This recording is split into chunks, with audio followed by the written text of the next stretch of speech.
Bien. Continuando con el capítulo de inflamación, vamos a ver la segunda parte. Se trata de la evolución de la inflamación aguda. Habíamos dicho que la inflamación aguda es la respuesta inmediata, ante la presencia de algún agente agresor. Bueno, ¿qué alternativas de evolución de la inflamación aguda tenemos?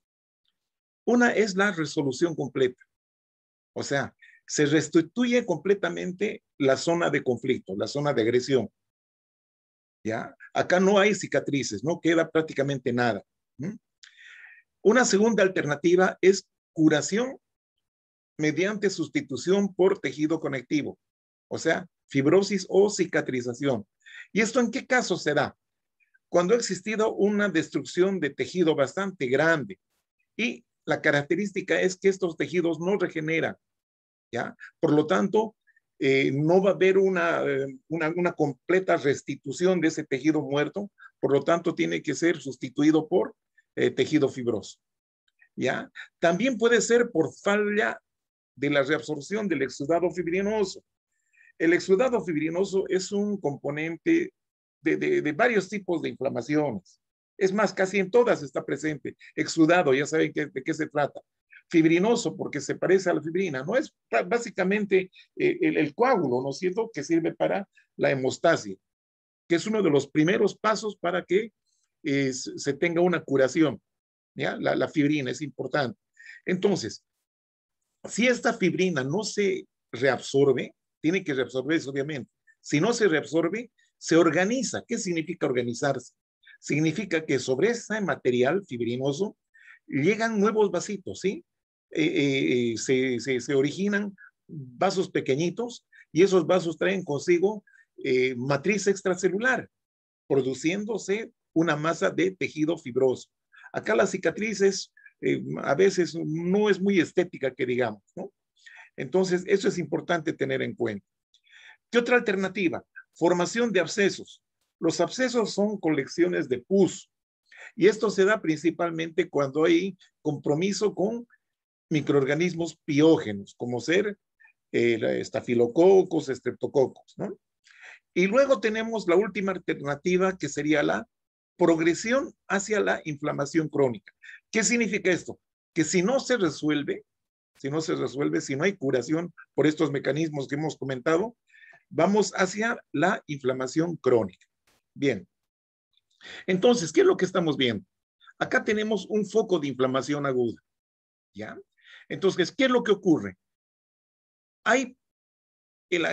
Sucede que el agente etiológico está eliminado, la causa se elimina, ¿ya? Entonces, si no es muy grande la situación, el compromiso, si no es muy grande, no hay pérdida de tejido, por lo tanto, ahí se resuelve completamente, sin ningún problema, ¿verdad? Pero si es muy grande o el tejido no tiene características de regeneración, entonces va a haber curación por fibrosis, ¿ya? Entonces, pero suele haber situaciones en que el tejido que se ha perdido tiene capacidad de regenerarse. Entonces, acá también puede haber una regeneración. No siempre es, digamos, una cosa como una resolución, ¿no? Hay resabios, ¿no es cierto? Hay, digamos, signos de que ha habido una lesión de base. ¿Mm? Bueno, entonces, esto es cuando el agente etiológico ha sido eliminado, la causa ha sido eliminada.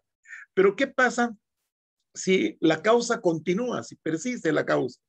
Entonces puede haber formación de abscesos, dijimos, que va a dar lugar a producción de pus, eso se llama supuración, y bueno, si continúa, entonces viene acá la inflamación crónica, ¿ya? Entonces, este cuadrito nos puede orientar bastante bien a los resultados de la inflamación aguda. Bien, ¿qué tenemos acá? Aquí está la lesión, ¿sí? La lesión. Esta lesión puede ser de varias causas, ¿no es cierto? Por ejemplo, por un infarto, infecciones bacterianas, toxinas de microorganismos, traumatismos, etcétera. Esto va a causar una lesión y una respuesta inmediata, que es la inflamación aguda. Ustedes se acuerdan de los cambios que ocurren en la inflamación aguda, cambios vasculares, cambios celulares principalmente, ¿no es cierto? Que se traduce con el reclutamiento de neutrófilos en un principio, ¿sí? Los neutrófilos son los primeros en salir a la palestra. ¿Mm? Producción de mediadores químicos de la inflamación. Bueno, todo eso va a dar lugar a un ambiente de inflamación aguda. Bueno, ahora, puede haber resolución siempre que se eliminen los estímulos lesivos, siempre que se hayan eliminado los mediadores y las células de la inflamación aguda, ¿ya? Sustitución de las células lesionadas con las células de la misma especie, ¿ya? Entonces acá se restituye la función. Ya prácticamente la resolución es el camino, digamos, más benigno que puede ocurrir. Ya sería lo mejor que nos puede ocurrir, ¿no? Entonces aquí vemos la diferencia, ¿no? Esta zona de conflicto donde hay vasodilatación, salida de leucocitos, etcétera. Y aquí vuelve a la normalidad. Bien. ¿Qué puede ocurrir si el agente persiste? ¿No es cierto? O si los virus y si los microorganismos son muy patógenos y la persona, el huésped, no tiene, digamos, las defensas muy bien establecidas. Entonces, ¿acá qué nos da? Formación de pus con necrosis. Miren, necrosis licuefactiva, formación de pus. ¿Va a haber pérdida de tejido? Claro que sí. Esto nos lleva a una cicatrización, fibrosis. Y esto obviamente, como hay depósito de matriz, ¿sí? De matriz, de colágena, ¿sí? Hay pérdida de función, ¿ya? Eso en ese caso. Otra situación sería, si no hay formación de pus, directamente nos vamos a una fibrosis. Una fibrosis. ¿Ah? Depósito, los neutrófilos obviamente tienen su carga enzimática que van a destruir el tejido. Y si ese tejido no tiene capacidad de regeneración, obviamente va a haber la fibrosis o cicatrización con la consiguiente pérdida de la función. Bueno, entonces, si persiste el agente agresor, viene entonces la inflamación crónica, ¿ya? Acá prácticamente ya no hay neutrófilos, sino son células mononucleares, linfocitos, macrófagos, etcétera, ¿no es cierto? Estamos evolucionando hacia una inflamación crónica, ¿no es cierto? De una inflamación aguda a una inflamación crónica. Pero un detalle, jovencitos, esta inflamación crónica puede darse origen desde un principio, sin pasar por inflamación aguda, ¿ya? Entonces, ese tipo de inflamación crónica se llama inflamación crónica inicial o primaria, si ustedes quieren, ¿ya? Entonces, hay varias causas que pueden dar lugar a una inflamación crónica de inicio, sin pasar por la inflamación aguda. Inflamación crónica de inicio. Miren, ahí están. Infecciones víricas, infecciones crónicas como la lepra, tuberculosis, etcétera. Lesiones persistentes. Lesiones persistentes significa que no se ha podido resolver. ¿Ya? Tal es el caso de cuerpos extraños que uno puede inhalar al pulmón. Bueno, ¿ya? Enfermedades autoinmunitarias como el lupus eritematoso, artritis reumatoidea, etcétera, ¿no es cierto? Entonces, estas de inicio, ¿sí? Se instalan como una inflamación crónica, ¿ya? Y en la inflamación crónica, ¿qué cambios vamos a ver? Angiogénesis, o sea, producción de nuevos vasos sanguíneos, de nuevos vasitos, ¿ya? Nuevos vasitos. Infiltrado de células mononucleares, vale decir, macrófagos, linfocitos, ¿ya? Y con la consiguiente depósito de matriz, ¿no? ¿Cierto? La fibrosis o cicatriz. Entonces, esta cicatrización nos va a dar lugar a una zona cicatrizal con fibrosis y además pérdida de la función. Muy bien. Acá vamos a observar qué cambios ocurren durante este proceso de inflamación y reparación o curación, como quiera. Aquí estamos viendo un vaso sanguíneo sometido a los fenómenos vasculares que ya conocen, ¿cierto? Vasodilatación, aumento de la permeabilidad. Aquí están saliendo, miren los leucocitos. El monocito, que una vez sale al tejido conectivo, se convierte en macrófago, ¿no es cierto? Y se activa. ¿Ya? El neutrófilo, que son los primeros en salir, también se activan y liberan sus productos, ¿no es cierto? Sus enzimas. Por otro lado, también sale el exudado que les decía, ¿no? Líquido con proteínas, rico en proteínas. El excedente de este líquido que ha salido del vaso va a producir edema, por supuesto, ¿no? El excedente va a ser drenado a los vasos linfáticos. ¿Está bien? Bueno. Entonces, acá el monocito que se convierte en macrófago y los neutrófilos, al liberar sus enzimas, van a destruir al tejido. Y no solamente al tejido, sino a los microorganismos, ¿no es cierto? Aquí dice, hay instalación de tejido necrótico, hay como necrosis de los microbios, fagocitosis, eliminación del tejido necrótico y microbios. Bueno, todos estos cambios se van a producir en la zona de conflicto. Además, esta activación de estas células inflamatorias da lugar a liberación de factores de crecimiento que ustedes ya conocen. ¿Ya? Factores de crecimiento del endotelio vascular que va a iniciar la proliferación de nuevos vasos sanguíneos. Eso es lo que se llama la angiogénesis o angiogenia. Y por otro lado, migración de fibroblastos. Y los fibroblastos son los que se encargan de producir matriz y también fibras colágenas, ¿no es cierto? Eso es importante para la reparación o cicatrización. Vamos viendo. Aquí vamos a hacer un breve paréntesis para mostrarles los patrones morfológicos de la inflamación aguda. ¿Cómo se manifiesta la inflamación aguda? Puede ser una inflamación de tipo serosa. Miren, la aparición de una ampollita, desprendimiento dermoepidérmico, y aquí hay acumulación de líquido, ¿no? Entonces, estas son las ampollitas. Puede ser por quemadura, por fricción, etc. Esta es la inflamación serosa, ¿no? Inflamación serosa. Por acá tenemos una inflamación serohemática, o sea que es una mezcla de suero con sangre, ¿no? Acá estamos viendo la cavidad torácica llena de este líquido, ¿no? Es un derrame, ¿no? Serohemático. En varias condiciones se puede producir esto, ¿no es cierto?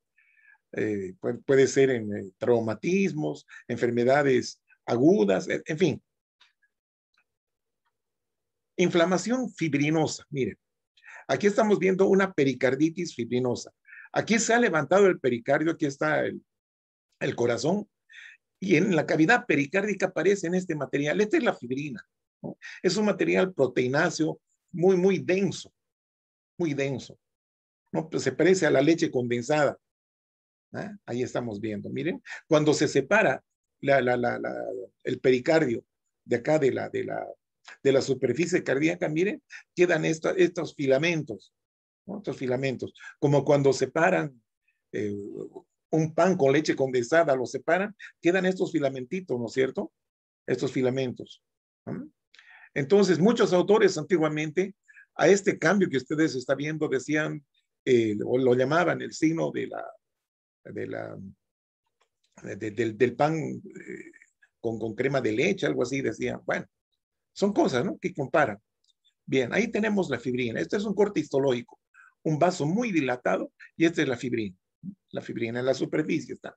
Pericarditis fibrinosa. Este es el pericardio. ¿No? Pericarditis fibrinosa. Perfecto. Pericarditis purulenta. Aquí estamos viendo en la cavidad pericárdica también este material purulento, amarillo, verdoso, denso. Pericarditis purulenta. ¿Ah? Ahí estamos viendo también estos abscesos en el pulmón. Estos elementos así oscuros que ven son colonias bacterianas, ¿no es cierto? Entonces, este es un absceso, una colección de pus en pulmón. Inflamación ulcerosa o ulcerativa. Esto es la mucosa gástrica. Y aquí vemos una extensa zona de ulceración. Aquí vemos, miren la histología. ¿Sí? Pero esta es una úlcera, no es gástrica, es una úlcera a nivel cutáneo, piel. Ahí está, ¿no? El epidermis. Aquí hay la pérdida de sustancia. Esta es una solución de continuidad, también se llama. Este es el fondo de la úlcera, estos son los bordes. Inflamación ulcerativa o ulcerosa. Bien, ahora sí vamos a hablar de la inflamación crónica. ¿Qué características tiene esta inflamación crónica? Es de duración prolongada, puede durar semanas o meses. En este proceso de inflamación crónica se observa simultáneamente inflamación activa, destrucción del tejido, intentos de curación. La inflamación crónica, como ya dijimos antes, puede venir de una inflamación aguda, pero frecuentemente es de comienzo insidioso. ¿Qué significa comienzo insidioso? Que comienza como tal, que no viene de una inflamación aguda, sino comienza como inflamación crónica, ¿ya? Y esto se observa en infecciones persistentes como la tuberculosis, sífilis, micosis, parásitos, etc. Exposición prolongada a sustancias inertes. Aquí están las neumoconiosis, ¿no? Que son el polvo del mineral, que a veces los trabajadores que están en canteras o en minas, ¿no? Por mucho tiempo están aspirando eso, ¿no? Entonces, hay una inflamación crónica acá, ¿no? Primaria, ¿no es cierto? Dijimos que es de inicio. Y también algunas reacciones autoinmunitarias, como la artritis reumatoide, lupus eritematoso sistémico, pueden producir una inflamación crónica de inicio. Bien. Características morfológicas de la inflamación crónica. Microscópicamente vamos a observar infiltrados de células mononucleares, quiere decir de un solo núcleo. Los polinucleares o polimorfonucleares ya no están. Entonces, ¿cuáles son estos mononucleares? Principalmente macrófagos, linfocitos y células plasmáticas o plasmocitos, ¿ya? Lo que refleja una reacción persistente a la lesión. Una reacción persistente a la lesión, ¿sí? Destrucción tisular inducida por la persistencia del agente agresor o por las células inflamatorias. O sea, que este agente agresor estimula las células inflamatorias a liberar sus productos, sus enzimas, dando lugar a una destrucción tisular. Y por otro lado, vamos a ver, o dijimos, intentos de reparación por sustitución con tejido conjuntivo conectivo, ¿sí? Esto se refleja con la angiogénesis y la fibrosis. La fibrosis es el depósito, ¿no? Es el depósito de matriz. Bien. Entonces acá tenemos una imagen donde vemos un epitelio. Y aquí debajo vemos el proceso inflamatorio crónico. Miren, estas células grandes de núcleos así medio vesiculosos son los macrófagos, ¿no? Aquí vemos un plasmocito, ¿no? Clarito ahí como una zona clara alrededor del núcleo. Aquí tenemos los linfocitos. Todos son mononucleares. ¿Sí? Hay bastante edema acá, ¿no? Salida de líquido, miren. Este es su material edematoso. Líquido, hay acá líquido. ¿Sí? ¿Ya? Aquí vemos un nódulo fibroso. Esto es en pulmón. Esto es material, polvos inertes, material inerte, ¿sí? Que ha producido esta fibrosis, como un granuloma, pero es un nódulo fibrótico, un nódulo duro, ¿ya? Donde hay material cicatrizal que está tratando de aislar. Miren, estas cositas que ven acá de color blanco, ¿sí? Son partículas de polvo mineral. En este caso sería sílice, ¿no? Nódulo silicótico. Hay una gran inflamación, bastante inflamación, y bueno, pues aquí se ve algo de pulmón, ¿no? De tejido pulmonar. El nódulo silicótico sí se ve muy bien. Fibrosis, pura fibrosis. Bien. Entonces, los macrófagos participan activamente, ¿ya? Y es importante la participación de los microbios. En este caso van a ser, digamos, vamos a hablar de los microbios. Estos microbios, de acuerdo a su situación, pueden estimular a que el macrófago, ¿sí? produzca cierto tipo de citocinas. Miren, si produce, por ejemplo, el interferón gamma, ¿ya? Entonces, acá se va a estimular la activación por la vía clásica, o M1, vía clásica. Esto lo logra el interferón gamma, ¿sí? Es una citocina que los microbios han estimulado al macrófago Y este macrófago se está activando mediante la vía clásica, gracias a la producción de interferón gamma. Entonces, este macrófago activado por la vía clásica va a producir una serie de cambios. Por un lado, va a producir especies reactivas del oxígeno, óxido nítrico y enzimas lisosómicas. ¿Y esto qué va a provocar? Acciones microbicidas como fagocitosis y muerte de numerosas bacterias y hongos. Por un lado. Por otro lado, liberación de interleucinas como la interleucina 1, 12, 23, liberación de quimiosinas, que estas van a participar en la inflamación, van a mantener activa a la inflamación. ¿Está bien? Entonces, esto a causa del interferón gamma. Pero, ¿qué pasa si estos microbios permiten que el macrófago produzca otro tipo de interleucinas o citocinas? Acá, por ejemplo, está liberando interleucina 13, interleucina 4. Entonces, este va a estimular, mira que está con positivo, estimula la activación por la vía alternativa. Sí, por la vía alternativa. Esta es la vía clásica, la vía alternativa. Entonces, miren, es negativo para interferón gamma, pero es positiva para estas dos, ¿no es cierto? Lo contrario ocurre aquí. Bueno, entonces, si este se activa por la vía alternativa, por estas interleucinas, ¿sí? Esta va a liberar una serie de sustancias como factores de crecimiento tipo factor de crecimiento transformador beta, que participa en la reparación de tejidos y fibrosis. Y por otro lado, va a producir interleucina 10 y factor de crecimiento transformador beta, que tienen efectos antiinflamatorios. Bueno, entonces, cuando hay microbios, verán ustedes que los macrófagos se activan por ambas vías.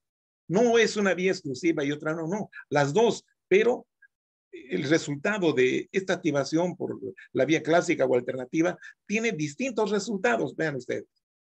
Por un lado, por ejemplo, la vía clásica es proinflamatoria, en cambio la alternativa es antiinflamatoria.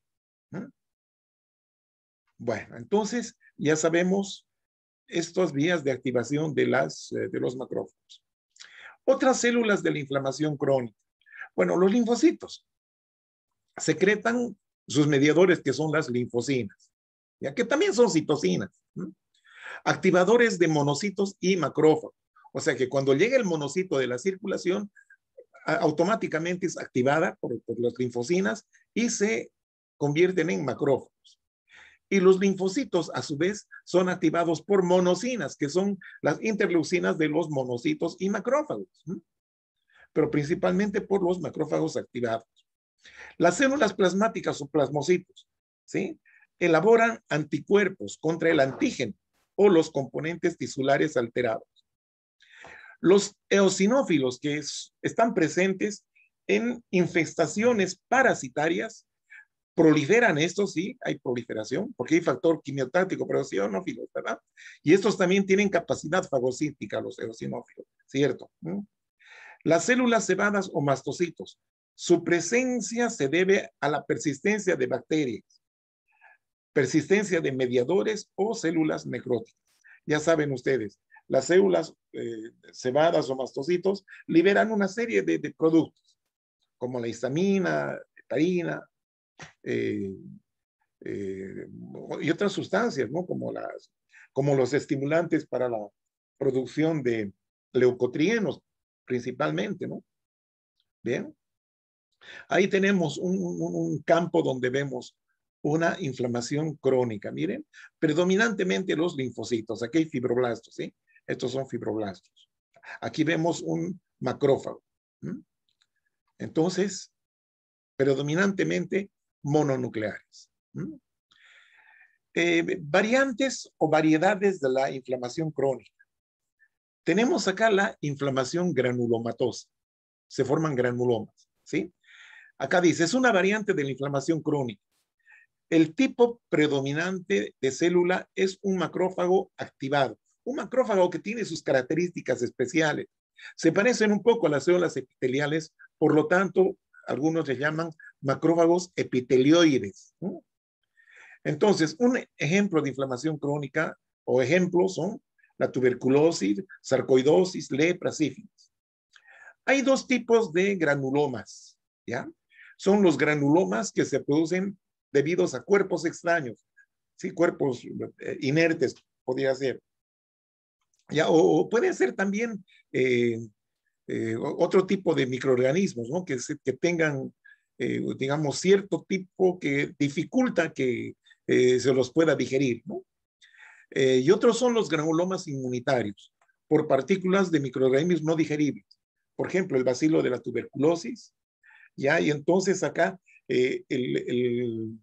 nuestro sistema reacciona mediante un proceso inmunitario, ¿ya? Mediada por las células T, los linfocitos T, frente a un agente patógeno. ¿Mm? Los productos de los linfocitos T activados transforman a los macrófagos comunes en células epitelioides.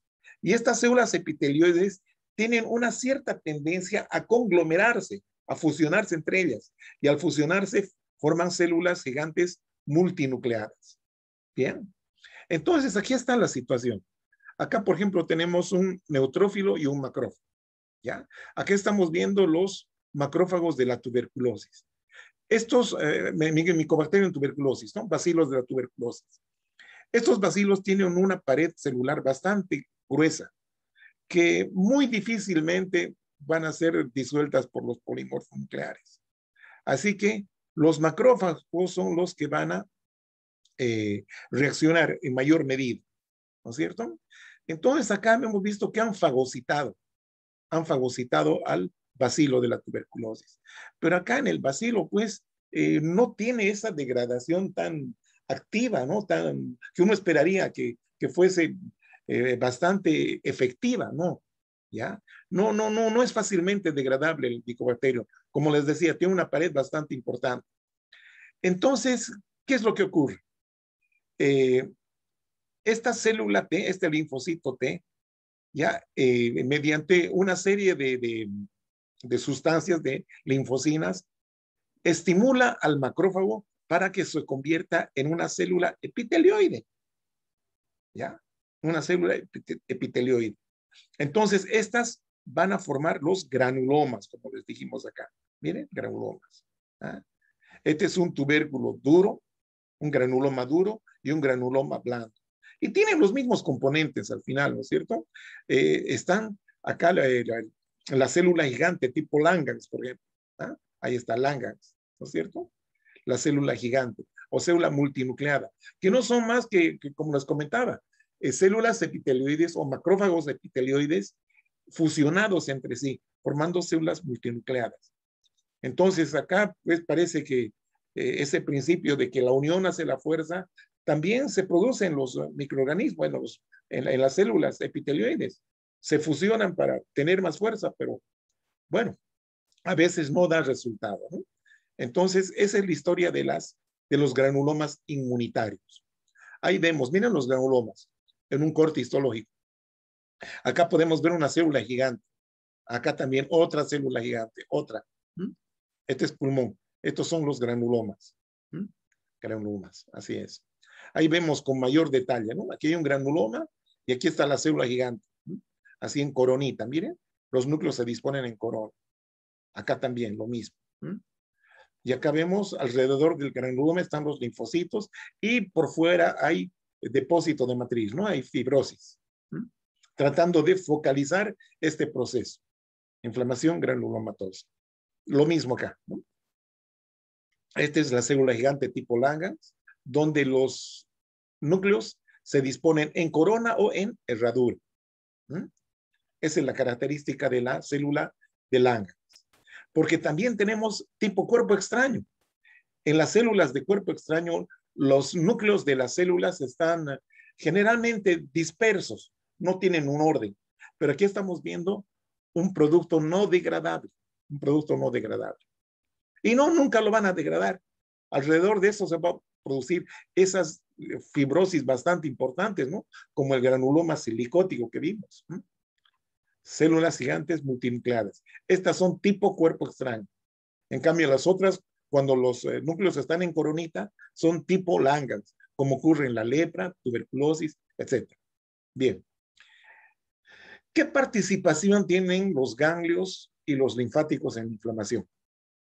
Acá dice que es una segunda línea de defensa cuando la reacción inflamatoria local no es capaz de contener y neutralizar la lesión. ¿Ya? Entonces, gracias a los ganglios y los linfáticos, junto con el sistema fagocítico mononuclear, van a formar una segunda línea de defensa. Ya conocemos que los vasos linfáticos son vasos de paredes muy delgadas con uniones laxas, donde pueden salir y entrar a la célula, no hay problema. En el proceso inflamatorio aumenta el flujo linfático, ¿ya? Porque está drenando el líquido del espacio, ¿no es cierto? Extravascular. Es el líquido que produce edema, ¿no es cierto? Y no solamente líquido, también exudados y fracciones de células, ¿no? Que son los detritos celulares, células fragmentadas, células necróticas del proceso inflamatorio. Bien, la linfangitis se llama a la inflamación de un vaso linfático. Esa es la linfangitis. Y la linfadenitis es la inflamación de un ganglio linfático.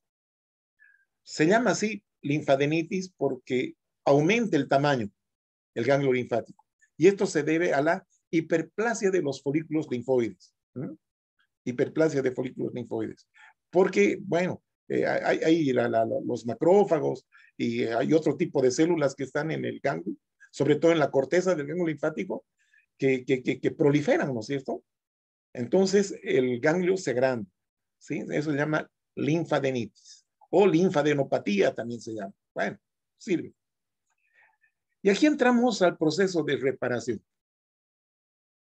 Renovación de células dañadas o muertas mediante dos mecanismos. La regeneración. Esto en caso de que el daño no haya sido muy profundo, no haya sido muy severo.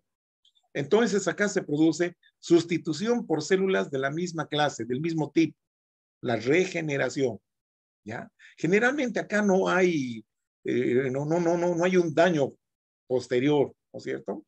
Como ocurre, por ejemplo, en esta segunda situación, la fibroplasia o fibrosis o cicatrización. Aquí entonces el tejido dañado es sustituido por tejido conectivo, ¿no? Por una cicatriz. Entonces, ambos procesos dependen del crecimiento y diferenciación celular y también integración con los factores del control del crecimiento celular. ¿Ya? Es importante entonces la participación de los factores del crecimiento celular. Bien. Entonces, ¿dónde se producen estos factores de crecimiento?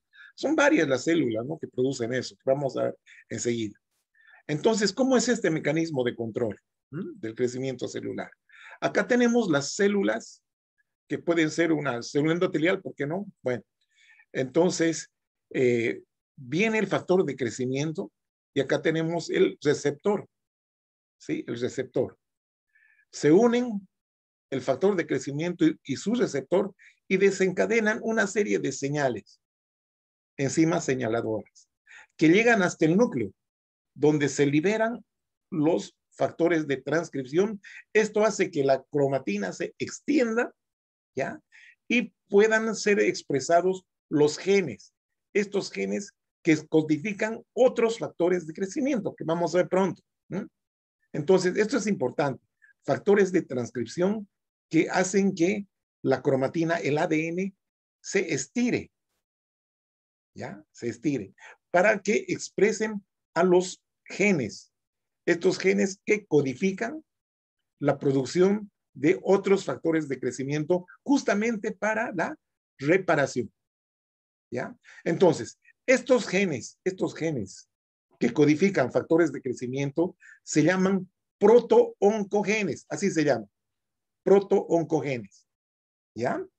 Perfecto. No se olviden este nombrecito, protooncogenes, porque cuando nos toque llevar la parte de neoplasia, vamos a ver otro tipo de estos genes, que son los oncogenes. ¿ya? Que son genes que han mutado, ¿sí? Han mutado, están alterados. Bueno, entonces, ¿cuáles son los factores de crecimiento más importantes? Tenemos el factor de crecimiento epidérmico, ¿ya? Que son producidos por plaquetas, macrófagos, y están presentes en saliva, orina, leche, plasma. ¿Mm? ¿Cuál es su acción? Mitógeno para queratinocitos, o sea que estimula la proliferación de queratinocitos, que son las células del epidermis, ¿no es cierto? También estimula a la proliferación de fibroblastos. Estimula la migración de los queratinocitos, en caso que se haya producido un daño, ¿no? Un daño a nivel del tejido, de la piel, por ejemplo, ¿no? Y también estimula la formación de tejido de granulación. El tejido de granulación es un tejido bastante suave, muy rico en vasos sanguíneos, en pequeños vasos sanguíneos. Y es muy edematoso, obviamente. Bien. Otro factor de crecimiento es el factor de crecimiento transformador alfa, ¿sí? Producido por macrófagos, linfocitos T, queratinocitos y células de otros tejidos. Tiene una función similar al factor de crecimiento epidérmico, ¿sí? Pero también, además, estimula la división celular de hepatocitos y otras células epiteliales, ¿ya? Tenemos el factor de crecimiento del endotelio vascular, ¿sí? Entonces, este factor de crecimiento es producido por células mesenquimales, o sea, células bastante básicas, ¿no es cierto? Este factor de crecimiento aumenta la permeabilidad vascular y es mitógeno, o sea, permite la división de células endoteliales. Por eso, que es muy importante la participación de este factor de crecimiento para la angiogénesis, ¿no? ¿Ya? Porque estas células endoteliales son las que van a dar lugar a la formación de nuevos vasos. ¿Ya? La angiogénesis, así es. Otro factor de crecimiento es el derivado de plaquetas. ¿Mm? Es quimiotáctico, o sea, atrayente para los polimorfonucleares, macrófagos, fibroblastos y miocitos lisos, o sea, fibras musculares lisas. Activa a los polimorfonucleares, también así a los macrófagos y fibroblastos. Es mitógeno para los fibroblastos, células endoteliales y miocitos lisos. O sea que es muy importante para la reparación, la participación de este factor de crecimiento, ¿sí? Estimula además la producción de metaloproteasas de la matriz extracelular, ¿no? Metaloproteasas. Además, también estimula la producción de fibronectina y ácido hialurónico, ¿no es cierto? Esto es importante para la matriz, ¿no? Para el depósito de matriz. También estimula la angiogénesis, la contracción de la herida, ¿ya? Porque esta fibronectina y los demás componentes de la cicatriz tienden a retraerse en algún momento. Entonces, estimula la contracción de la herida y el remodelado, obviamente, de la cicatriz. Es un anticoagulante, inhibe la agregación plaquetaria y también regula la expresión de las integrinas. ¿Se acuerdan ustedes? Las integrinas, ¿no? Que son moléculas de adhesión celular, ¿no es cierto? Las integrinas. Leucocito endotelio, no se olvide. Otro factor de crecimiento es el factor de crecimiento de los fibroblastos, producido por macrófagos, mastocitos, linfocitos T, células endoteliales, fibroblastos y células de otros tejidos. ¿Mm? Quimiotáctico para los fibroblastos, o sea, va a producir una agregación de fibroblastos. ¿Mm? Eso es. Mitógeno para fibroblastos y queratinocitos también, ¿no? Estimula la migración de queratinocitos. ¿Ah? Migración de queratinocitos. Estimula la angiogénesis, la contracción de la herida y el depósito de matriz extracelular, se supone. Bien. Otro factor de crecimiento es el transformador beta, producido por plaquetas, macrófagos, células endoteliales y linfocitos. Este factor tiene un carácter inhibidor de la mayoría de las células epiteliales, inhibe. Los otros son, digamos, estimulan el crecimiento, ¿no es cierto? Son mitógenos, etcétera. Este es inhibidor. Por lo general es inhibidor. Es potente, fibrogénico y quimiotacto para fibroblastos, activándolos. Fibrogénico, o sea que atrae a los fibroblastos, los activa y estos producen elementos de la matriz, ¿no es cierto? Como ser fibras, matriz amorfa, las metaloproteasas, etcétera, etcétera, ¿no es cierto? Todo eso lo hacen los fibroblastos activados. Inhibe la degradación del colágeno, ¿ya? Inhibe. O sea que no permite la remodelación de la herida. Regula la expresión de integrina y otras citocinas. Ya saben que es la integrina y otras citocinas de menos importancia. Bien. Entonces, vamos a ver cómo se produce el crecimiento. ¿Ya? Aquí tenemos la membrana celular de una célula y la membrana celular de otra célula. Esta célula ha liberado factores de crecimiento. ¿Está bien? Aquí esta otra célula, que es la célula receptora, ¿sí? Tiene su receptor específico para este factor de crecimiento. Perfecto. Aquí se ha producido la unión del ligando, que sería el factor de crecimiento, y el receptor, donde desencadena una serie de reacciones enzimáticas. Entonces, aquí se produce una serie de señales que son transmitidas por enzimas o proteínas intracitoplasmáticas hasta finalmente llegar a los factores de transcripción, ¿sí? Del ADN. ¿Ya? ADN.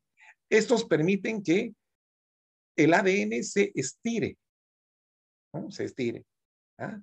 Para que se expresen los genes, Y de esta manera, ese gen que está expresado, viene el RNA para copiar los códigos, ¿ya? Y ese RNA va a ir hasta el retículo endoplásmico para que se sinteticen las consiguientes proteínas o factores de crecimiento. Entonces, esta es la ruta estimuladora. ¿Ah? Entonces, eso es lo que queremos acá, ¿no es cierto? Que el factor de crecimiento exprese a los protooncogenes, que son los encargados de sintetizar o codificar factores de crecimiento. ¿Cuál es la ruta inhibidora? Prácticamente es la misma, pero acá hay un factor inhibidor, que puede ser el factor de crecimiento transformador beta, ¿no es cierto? Que igual recibe el receptor. El receptor recibe, pero acá son señales negativas y hace que el factor de crecimiento mande señales para que el ADN se condense y no exprese los protooncogenes. Todo lo contrario de acá. El resultado es ese, ¿no es cierto? Acá el ADN se condensa, la cromatina se condensa. En cambio acá se estira, si vale el término. ¿Ah? Bueno, entonces esta es la vía inhibidora y esta es la vía estimuladora. Control del crecimiento celular. Bueno, la inhibición del crecimiento dice acá que es una forma de regulación del crecimiento. También es importante, ¿no es cierto?, para equilibrar. El factor de crecimiento transformador beta es el principal inhibidor. Ejerce su efecto utilizando la misma vía de acción, pero envía señales negativas al lugar. Claro, la idea es que no haya expresión de protooncogenes. Esa es la vía. Bueno, esto es importante, ¿no? Ver la diferencia entre regeneración y cicatrización. Regeneración es el reemplazo por células de la misma estirpe, del mismo tipo, ya de un tejido desaparecido o dañado por causas fisiológicas o patológicas. Eso no importa, ¿ya? En cambio, la cicatrización consiste en la sustitución de un tejido desaparecido por tejido conjuntivo o conectivo, ¿ya? Producido por células distintas al del tejido original. O sea que en la cicatrización participan eminentemente los fibroblastos. ¿Ah? Bien, entonces esa es la diferencia. Regeneración, cicatrización. Bien, ahí tenemos, ¿no es cierto? Tenemos un epitelio normal, aquí está el estroma, ¿sí? Vasos, células que están ahí, son células fijas, ¿no es cierto? Una lesión superficial leve, ¿ya? Produce una reacción inflamatoria, no muy profunda, no muy grave, ¿sí? Y acá se regenera completamente. Miren, hay daño de las células epiteliales, sí. Puede haber pérdidas, pero ya les digo, es en poca medida. Entonces acá se produce regeneración, son del mismo tipo. Cuando ocurre una lesión grave, hay pérdida de sustancia. La inflamación, la zona inflamatoria es mucho más abundante. Los leucocitos son más numerosos, ¿no es cierto? Y aquí hay cicatrización. Miren, ya no se regeneran estas células. Hay cicatrización. ¿Ya? Entonces, regeneración, cicatrización. Perfecto. Reparación por curación, formación de cicatrices y fibrosis. ¿Ya cómo se repara por curación? Bueno, componentes de este proceso de reparación por curación. Primero, inducción de un proceso inflamatorio. Hay un proceso inflamatorio, seguro. Migración y proliferación de células parenquimatosas, o sea, vale decir, propias de la zona, y de tejido conectivo. Hay migración de los dos tipos. Vuelvo a reiterarles, depende mucho del grado de lesión, si es leve o es severa, ¿no? Si es leve, obviamente serán las células parenquimatosas, ¿no? Las células originales, las que proliferan. Pero si es muy profundo el daño, entonces esas son las células del tejido conectivo. Bueno, entonces, inflamación, migración y proliferación de células parenquimatosas y de tejido conectivo. Formación de nuevos vasos, angiogénesis. Esto nos va a dar lugar a tejido de granulación. Síntesis de proteínas de la matriz extracelular. Esto lo hacen los fibroblastos. Y depósito de colágeno. Maduración y organización de ese tejido fibroso. Este proceso se denomina remodelación de la cicatriz. Esto con la idea de que no se forme una cicatriz muy torpe, no muy osca, no. Más bien que sea algo lo más estético posible, ¿no? Luego viene la contracción de la herida. La herida se retrae, ¿ya? Por la presencia de unas celulitas que llaman los miofibroblastos, que son fibroblastos con características contráctiles, ¿no es cierto? Y por último, adquisición de la resistencia de la herida, ¿ya? Resistencia de la herida. Vamos a ir viendo todos estos pasos. La angiogénesis. Acá tenemos un vaso en estado de reposo. ¿Ya? Ahí está su membranita basal, células musculares lisas pueden ser, células endoteliales y la luz del vasito. Bien. Entonces, ¿qué es lo que ocurre? Gracias a la participación del factor de crecimiento del endotelio vascular, hay una vasodilatación. Estos son los factores angiogénicos, ¿verdad? Hay una vasodilatación. Hay un aumento de la permeabilidad. Aquí estamos viendo, mire, hay un aumento de la permeabilidad. ¿Ah? Entonces, empiezan a ver estas aberturas y empieza a aparecer esta celulita que es una célula endotelial que está en proceso de división. Aquí estamos viendo pericitos y otro tipo de células, ¿no es cierto? Hay en esta zona degradación de la membrana basal, ¿sí? Y separación de los pericitos. Y aquí está proliferando, miren. Esta es una célula y esta es otra célula. Aquí hay reclutamiento, miren cómo se van estas yemitas vasculares que finalmente van a producir la formación de un nuevo vaso. ¿Ya? Nuevo vaso. A esto se llama la angiogénesis, ¿sí? Ahí estamos viendo, ¿no es cierto?, cómo se desprenden los pericitos gracias a un producto que es la angiopoietina, degradación de la membrana basal gracias a las metaloproteasas. Bien. Entonces vemos ahí cómo se ha formado un nuevo vaso, ¿no es cierto? Aquí miren, hay una división celular muy activa de las células, endoteliales.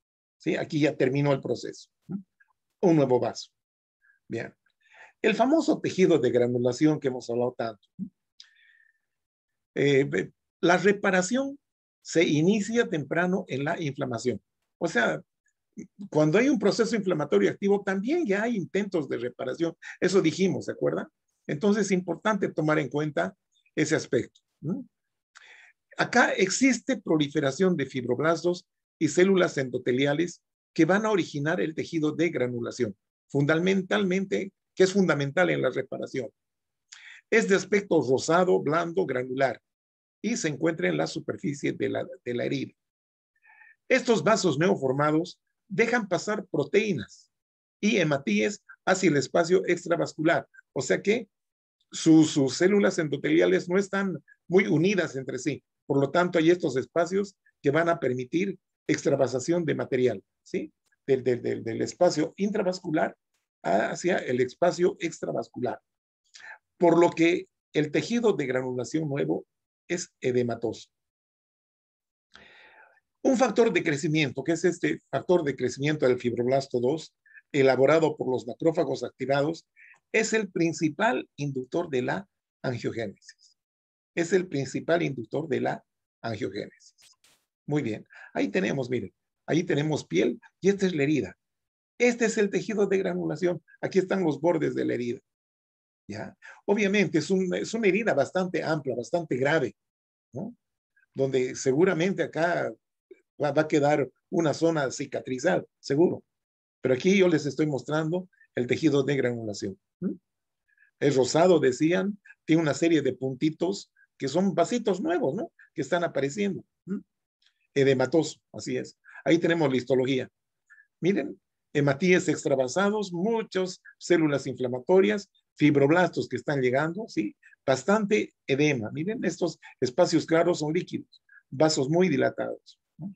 Y estos son vasitos, miren, pequeñitos vasitos, nuevos. ¿Ah? Bien. Formación de cicatrices. Se produce en el estroma del tejido de granulación producido en el proceso de reparación. Bueno, el tejido de granulación es todo esto. Todo esto es un estroma, ¿no es cierto? Es de origen mesenquimal, del tejido conectivo, solo que es más suave. Aquí principalmente aquí predominan las fibras colágenas del tipo 3. Ya todavía no aparecen las del tipo 1, que son las más gruesas, ¿sí? Hay vasodilatación, aumento de la permeabilidad, etcétera y etcétera, ¿no? Bien, entonces, lo que vamos a ver acá, luego de que se ha establecido el tejido de granulación, viene la migración, o sea, llegada y proliferación de los fibroblastos. Salida de proteínas plasmáticas del tipo fibronectina, fibrinol. Y luego se produce depósito de matriz extracelular, la MEC, principalmente colágeno tipo 1. ¿Ya? Eso ya, digamos, en etapas posteriores. Al principio no hay mucha fibra, es más matriz amorfa, ¿ya? Pero después ya aparecen los elementos fibrilares. Ahí estamos viendo, miren, dos etapas. Acá, por ejemplo, vasos muy dilatados. Aquí el estroma es bastante laxo, hay mucho líquido. Es más matriz amorfa que otra cosa. En esta etapa un poquito posterior, ya empiezan a aparecer fibras, miren, sobre todo alrededor de los vasitos, de este tejido de granulación. Ya empieza, ya se está formando así la cicatriz. Hay cantidad de fibroblastos. Estas celulitas así, fusiformes, alargaditas, son fibroblastos que han llegado y están proliferando gracias al estímulo de los factores de crecimiento, ¿no es cierto? Ya, aquí vemos depósito de matriz y es más rosadita, más densa, miren. Ahí se produce, ¿no? Depósito de matriz. Ahí están las células inflamatorias, fibroblastos, etcétera, etcétera. Depósito de matriz.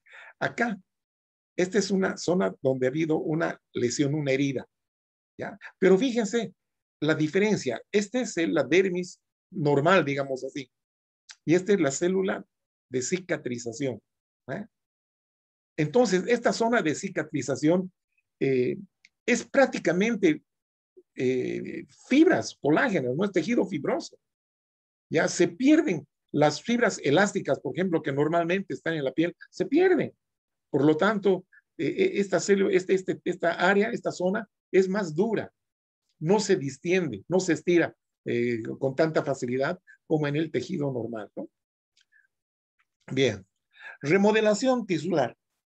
Es importante la actividad enzimática así de las metaloproteinasas o proteasas. Aquí nos habla de colagenasas, gelatinasas y estromelicinas. Bueno, entonces, ¿qué es lo que estamos viendo acá? Estimulación hacia el macrófago por medio de factor de crecimiento derivado de plaquetas, factor de crecimiento epidérmico, interleucina 1, factor de necrosis tumoral. Bueno, estas van a estimular.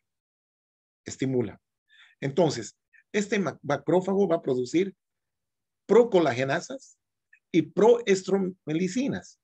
Las colagenasas son enzimas que van a degradar a las fibras colágenas y las estromelicinas a la matriz amorfa, ¿no? Vale decir a los glucosaminoglucanos, protoglucanos, etc. Bueno, entonces son estos precursores, ¿ya? Acá viene ya el plasminógeno, que es una proteína plasmática. Gracias a los activadores del plasminógeno se activa y se forma la plasmina. Y esta plasmina hace que éstas se activen, ¿sí? Se conviertan de proenzimas a enzimas activas. Entonces, colagenasas, estromelicinas. ¿Ya? Entonces, aquí, ¿qué es lo que va a ocurrir? Que a la matriz extracelular va a ser degradada. Esto con la finalidad de que la cicatriz no sea muy torpe, ¿no? No sea algo digamos, antiestética, ¿no? Entonces, se va a degradar la matriz extracelular, ¿sí? Esta degradación puede ser inhibida por este factor, ¿ya? Que es el inhibidor tisular de las metaloproteasas. Bien. Ahora, este proceso de remodelación tisular puede sufrir inhibición gracias al factor de crecimiento transformador beta y a los esteroides, ¿ya? Entonces, ¿qué? Evitan que se produzca la remodelación tisular, ¿ya? Muy bien. Ahí tenemos los aspectos de la curación, ¿no es cierto? Hay curación por primera intención y por segunda intención. La primera intención se realiza en heridas que han sido producidas por un material filo, ¿no? Puede ser un cuchillo, un bisturí, una herida quirúrgica. Bueno, entonces aquí se abrió, miren, la zona de la piel. Aquí hay sangrado porque se ha herido el vasito y aquí se produce un coágulo, ¿no es cierto? A las 24 horas, ¿qué vemos entonces? Los neutrófilos y el coágulo que está formado, ¿no? Con una costrita aquí encima. A los 3, 7 días, entonces el coágulo es reabsorbido. Estas células empiezan a proliferar para que se produzca una regeneración. ¿Ah? Hay una activa mitosis. Aquí hay tejidos de granulación, mire, muchos vasitos y también presencia de fibroblastos. Semanas después se produce una cicatriz bastante tenue, ¿ya? Pero hay cicatriz acá, ¿sí? Bastante tenue. Eso ocurre en la curación por primera intención. Por segunda intención ocurre esto en heridas amplias, graves, ¿no es cierto? Donde hay una pérdida de sustancia bastante apreciable, ¿no? Bueno, entonces acá se produjo la herida, ¿ya? Hay pérdida de sustancia, como les decía, y hay un coágulo más grande. El proceso inflamatorio es mayor. Lo mismo, ¿no? El tejido de granulación. Siempre, ¿no? 24 horas, 3, 7 días y semanas después. Bueno, obviamente acá el epitelio se atrofia, es un epitelio atrófico, ya porque no regenera completamente. Y aquí se produce una cicatrización más importante. Y además, por la presencia de fibroblastos, hay una retracción y la herida se deprime. Miren, se deprime. Entonces, es importante tomar en cuenta estos aspectos, ¿no? Acá tenemos una reparación por primera intención, ¿no? Una herida quirúrgica, ¿ya? Que también es ayudado por puntos de sutura, ¿no? Por puntos de sutura, que hacen que la curación sea más sólida, ¿no?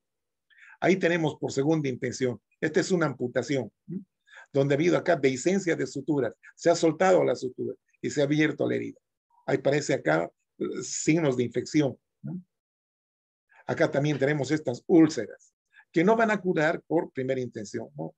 Y como es una zona, la zona pretibial, donde no hay mucho tejido, inclusive acá posible necesiten injertos, ¿no? Porque no es una zona que tenga bastante tejido. ¿Ya? Entonces, la resistencia de la herida. Al final de la primera semana es de un 10%. Hasta el tercer mes es de un 70-80%. Entonces, esto se debe al depósito de colágeno y a la pérdida de fibras elásticas.